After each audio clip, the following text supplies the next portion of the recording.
बच्चों, मैं सपना चाचू मोटिवेशन सीरीज़ में आपके सामने फिर हाजिर हूँ। इस बार स्टोरी में थोड़ा सा लेट हुआ। मेरे को वेट था कि आप में से कितने लोग मेरे को मैसेज करके ये बोलते हैं कि आपकी स्टोरी नेक्स्ट कहाँ है।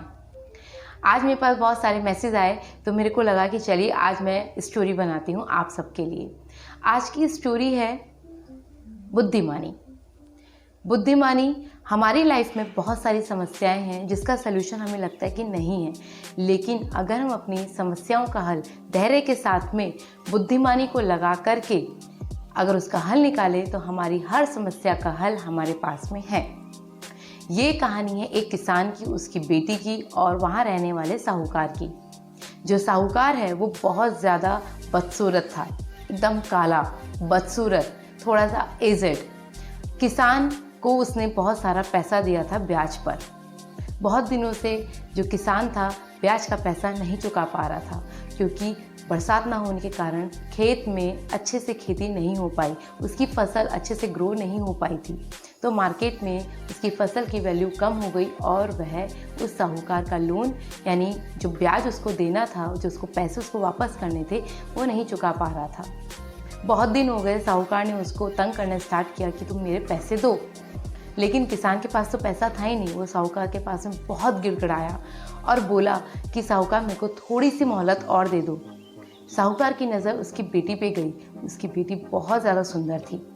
उसके मन में विचार आया, एक काम करता हूँ, किसान से कहता हूँ कि तुम अपनी बेटी की शादी मेरे से करवा दो और मैं सारा लोन तुम्हारा माफ़ कर दूँगा।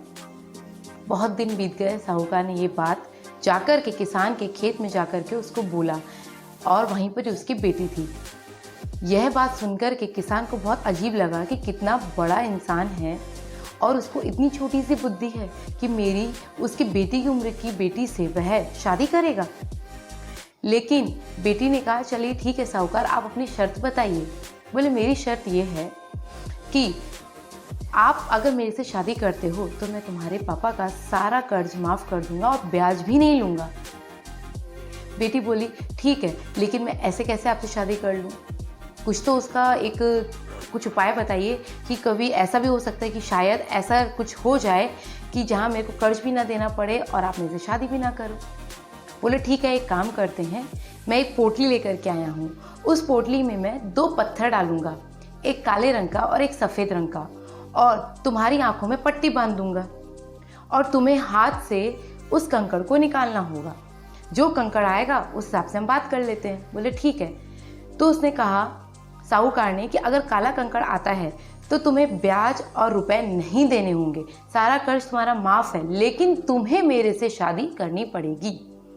और अगर सफ़ेद पत्थर अगर आता है तब भी तुम्हें मेरे को जो ब्याज है और जो कर्ज है मैं तुम्हारा माफ़ कर दूंगा और तुम्हें मेरे से शादी नहीं करनी पड़ेगी। तो वो जो लड़की थी वो राज़ी हो गई। बोले, ठीक है। अब किसान भी बोला कि चलो ठीक है, हमारा लक जैसा भी होगा हम लोग कर लेंगे।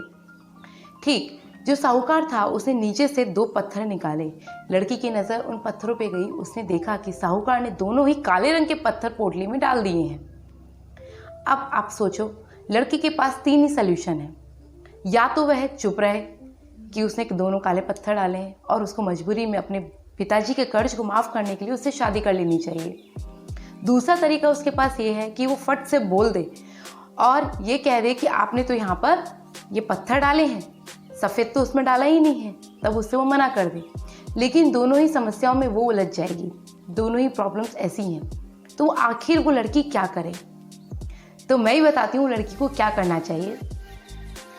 उसने क्या किया, पोटली में, जबकि उसको पता था कि दोनों ही काले रंग के पत्थर हैं, उसने पोटली में हाथ डाला और पत्थर एक निकाला, जबकि उसको मालूम था वो जो पत्थर निकाले वो काले रंग का होगा। उसने उछाला उस पत्थर को और वो वापस से ज़मीन पे गिर गया उन सफ़ेद और काले पत्थरों के बीच में। वो बहुत शॉक होकर के बोली, सॉरी सॉरी सॉरी, मेरे से भूल से नीचे गिर गया था पत्थर। साहूकार को बहुत तेज गुस्सा आया। उसने लड़की को बोला कि तुमने बहुत गलत किया है। बोले, गलत क्या है साहूकार, एक काम करो, इस पोटली में जो पत्थर होगा उसका जस्ट अपोजिट मैंने उठाया होगा। अगर काले रंग का पत्थर होगा तो सफ़ेद मैंने उठाया होगा, अगर सफ़ेद रंग का पत्थर होगा तो काला मैंने उठाया होगा।